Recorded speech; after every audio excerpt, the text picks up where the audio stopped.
The rain had started before dawn, the kind that rolled in from the northern mountains like a gray curtain pulled slowly across the sky, swallowing the plains in a cold, relentless downpour. Jedediah Holt, to anyone brave enough to call him a friend, stood at the wide oak-framed window of his ranch house, coffee steaming in one hand, jaw clenched as he listened to the storm drum against the roof. The fence at the far edge of his east pasture had been giving him trouble for months, leaning and bowing under the weight of winter winds, and he'd planned to fix it himself once the weather cleared. But life had a strange way of ignoring a man's plans, and this morning, something odd caught his attention, a figure out in the rain. Bent over the sagging fence, moving with deliberate, steady strokes. Jed narrowed his eyes. No ranch hand of his would be out there in this weather. He hadn't hired anyone new, and the few he kept weren't foolish enough to volunteer for fence duty during a storm. The figure was small, slight, the kind that didn't look like it belonged on a ranch at all.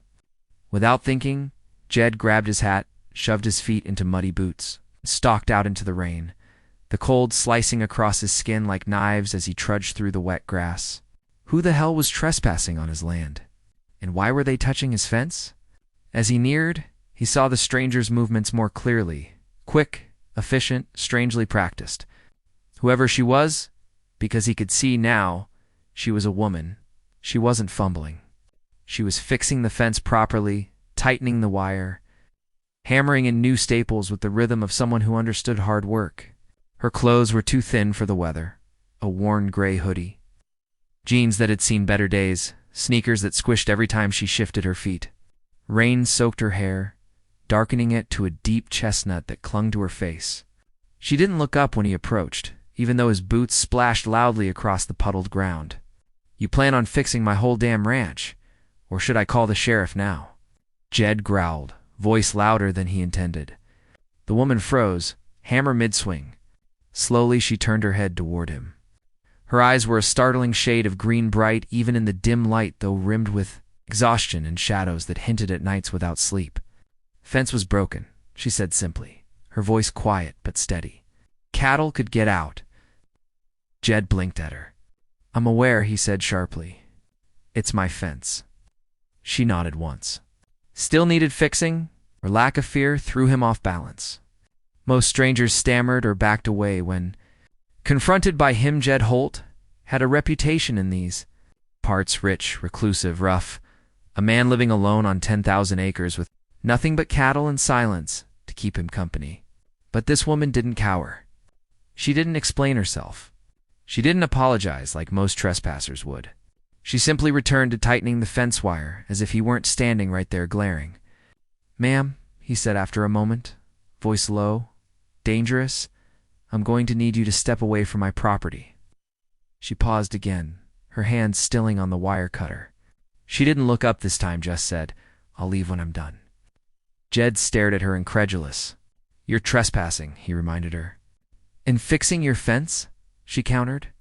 There was no attitude in her voice, no sarcasm, just a statement of fact, as if she truly saw nothing strange about being out here alone in a thunderstorm repairing a stranger's property. Thunder cracked overhead, startling a nearby horse that had wandered up from the lower pasture. Jed ran a hand over his face. "Lady," he muttered, "you got a death wish or something?" She didn't answer. She kept working. Up close, Jed noticed the tremor in her hands, not from fear, but from cold. Her fingers were stiff, reddened, shaking each time she closed them around the metal. Rain trickled down her sleeves, soaking her to the bone. She'd been out here a while, he realized. Long enough to be drenched. Too long. Something wasn't right. People didn't just wander into a storm to fix a fence for no reason. "What's your name?" Jed asked, trying a different approach. She hesitated, jaw tightening. "Mara. Just Mara." No last name offered. No explanation. He waited, but she said nothing else. "Well, Mara," he said slowly, "you mind telling me why you're out here doing chores that ain't yours?" Her shoulders lifted slightly in a half-shrug. "Saw it was broken," she repeated. "Didn't want animals getting hurt." Something in her tone softened him just a fraction. He'd grown up on this land, learned early that a broken fence could mean a lost calf, or worse. Someone who understood that had at least a thread of sense. But still, She had no business here. She was shivering now, her soaked clothes clinging to her small frame. She leaned on the post for balance as she repositioned the wire. Jed noticed it, the weakness, the fatigue, the way she blinked hard, as if fighting dizziness. She wasn't just cold. She was worn out. Hungry, maybe? Bond-tired?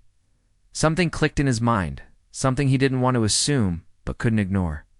"How long you been out here?" he asked quietly. "A while," she murmured, vague, non-committal. Rain washed down her cheeks, carrying mud and exhaustion with it. Jed's gut tightened. He stepped closer, quieter now. "Where are you staying?" She didn't answer, didn't move, but her jaw clenched against subtle, defensive. That was answer enough. "You got anywhere to go?" He pressed. Mara's hand stilled completely.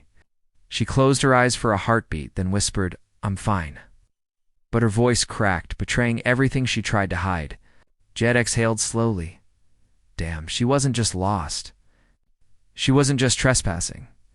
She was desperate, homeless, and trying hard not to admit it. He scanned her clothes again, worn, not built for weather like this. Her backpack lying in the mud near the fence post was half open. Inside, he saw a rolled sleeping bag, damp at the edges. Not the kind someone uses for camping, more like something someone lives out of. Jed felt something shift inside him, something heavy and uncomfortable.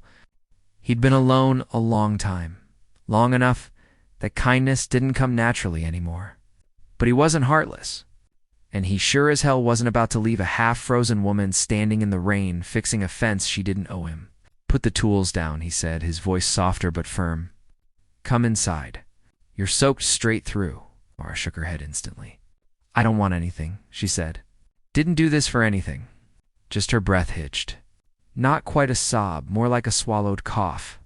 "Just needed something to do? You needed to freeze to death?" Jed snapped, frustration flaring. But beneath it was concern. Concern he didn't quite know how to handle.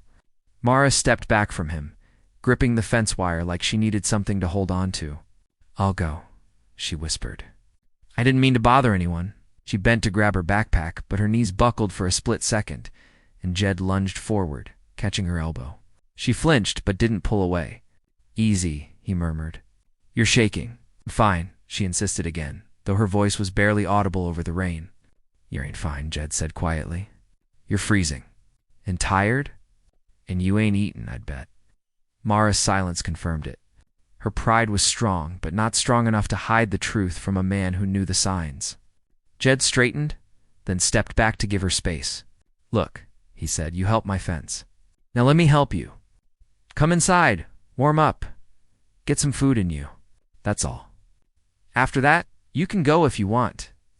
She stared at him with wary eyes, rain dripping from her lashes. "Why?" she asked softly.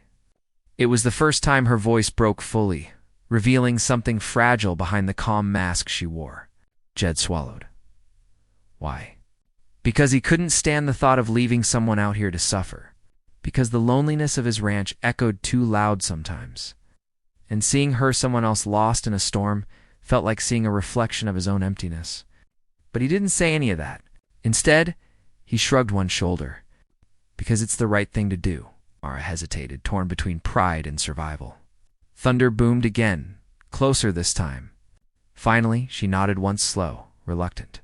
"Just for a minute," she murmured. "Just to get warm." Jed gave a small nod and stepped aside, motioning toward the ranch house.